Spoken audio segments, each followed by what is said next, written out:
भक्ति भारत में आपका स्वागत है। अगर आपको वीडियो पसंद आए तो इसे लाइक करें, शेयर करें और ऐसे और भी भक्ति वीडियो देखने के लिए सब्सक्राइब करें। भक्त कुंभन दास जी गोवर्धन की तलहटी में रहते थे। एक बार की बात है कि भक्त कुंभन दास जी भगवान श्रीनाथ जी के पास गए और उन्हें जाकर देखा कि श्रीनाथ जी अपना मुंह लटकाए बैठे हैं। कुंभन दास जी बोले, प्रभु क्या हुआ, मुंह फुलाए क्यों बैठे हो? श्रीनाथ जी बोले, क्या बताऊं कुंभना, आज माखन खाने का मन रयो है। कुंभन दास जी बोले, बताओ प्रभु क्या करना चाहिए और माखन कहाँ से लाएं?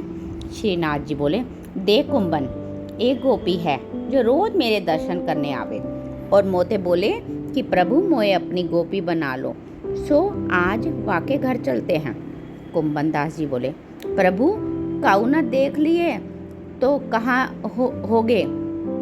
श्रीनाथ जी बोले, कौन देखोगे, आज वाके शादी है, सब बारात में गए हैं, घर पर सब गोपी ही गोपी हैं और हम तो चुपके से जाएंगे, याते काहू हे ना पत्तो हो।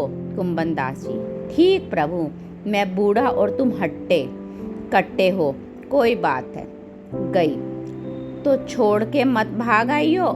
रघुनाथ जी बोले, ठीक है, पक्की बात, साथ भागोगे, कोई गोपी आ गई तो नहीं तो माखन खा के चुपचाप भाग आएंगे।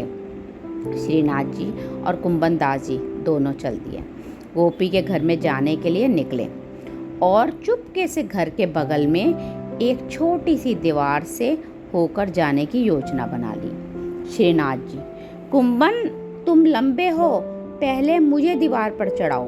कुंभन दास जी, ठीक है प्रभु। कुंभन दास जी ने सिर को ऊपर चढ़ा दिया और प्रभु जी ने कुंभन दास को और दोनों गोपी के घर में घुसकर माखन खाने लगे। प्रभु खा रहे हैं और कुंभन दास जी को खिला रहे थे। कुंभन दास जी की मूंछों में और मुंह पर माखन लग गयो। तभी अचानक श्रीनाथ जी कूंठ एक बूढ़ी मैया एक खाट पर सोती हुई नजर आई, जिसकी आंख खुली सी लग रही थी और उसका हाथ सीधा बगल की तरफ लंबा हो रहा था। यह देख प्रभु जी बोले, श्रीनाथ जी, कुंभन देख यह बुढ़िया मैया कैसे देख रही है और लंबा हाथ करके माखन मांग रही है, थोड़ो सो माखन याकू भी दे देते हैं। कुंभन दास जी, प्रभु ना मरवाओगे क्या, बूढ़ी मैया जग गई ना तो लेने के देने पड़ जाएंगे। श्रीनाथ जी गए और बूढ़ी मैया के हाथ पर मक्खन रख दिया। माखन ठंडा लगा कि बुढ़िया मैया जग गई और जोर जोर से आवाज लगाने लगी, चरे चोर चोर, कोई आओ, घर में चोर घुस गयो। बुढ़िया की आवाज़ सुनकर घर में से जो स्त्री थी वो भागी चली आई और इधर श्रीनाथ जी भी भागे और उस दीवार को कूदकर भाग गए।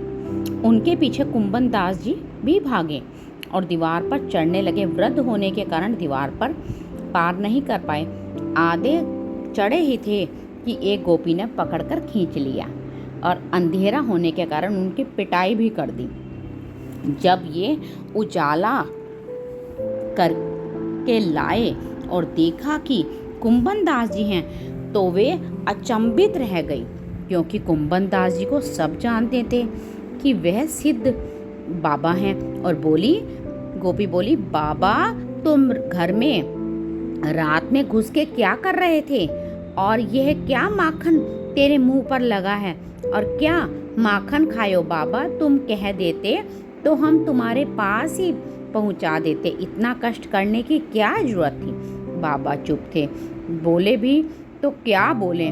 गोपी बोली, बाबा एक शंका है कि तुम अकेले तो नहीं आए होंगे, क्योंकि इस दीवार को पार तुम अकेले नहीं कर सकते। कुंभन दास जी, अरे कहाँ बताऊं कि या श्रीनाथ जी के चक्कर में तेरे घर को माखन खाने के मन में आ गई कि यह प्रतिदिन कहे प्रभु मोय गोपी बना ले, सो आज गोपी बनावे आ गए, आप तो भाग गए, मोय पिटवा दियो। गोपी बड़ी प्रसन्न हुई कि आज तो मेरे भाग जाग गए। श्री कृष्ण श्री बल्लभाधीश की जय, श्री गोवर्धन नाथ की जय। श्याम सुंदर श्री यमुने महारानी की जय हो, श्री गोसाई की परम दया की जय।